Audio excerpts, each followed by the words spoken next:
Një operacion i zhvilluar në qytetin bregdetar të Sarandës ka zbuluar një ndërtim pa leje buzdetit, duke çuar në masa të rënda ndaj disa zyrtarëve të policisë së shtetit dhe personave të përfshirë në aktivitetin ndërtimor. Sipas të dhënave zyrtare, struktura e ngritur pa leje kishte avancuar deri në faza të dukshme ndërtimi, ndërsa një pjesë e saj shtrihej edhe në vijën ujore, duke shkelur hapur rregullat e ndërtimit në zonat bregdetare. Hetimi është nisur pas një informacioni të administruar nga Drejtoria e Përgjithshme e Policisë dhe është ndjekur nga Agjencia e Mbikëqyrjes Policore.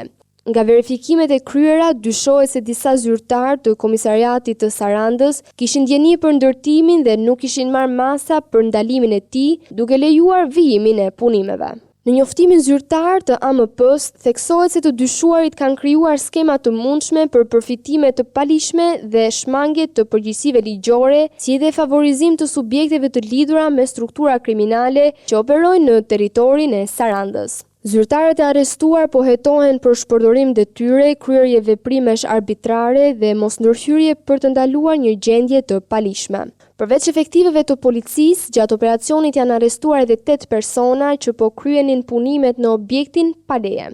Ndërkohë, një shtetas që dyshohet se kishte në posedim hapësirën e plazhit ku po zhvillohej ndërtimi, është pallur në kërkim nga autoritetet.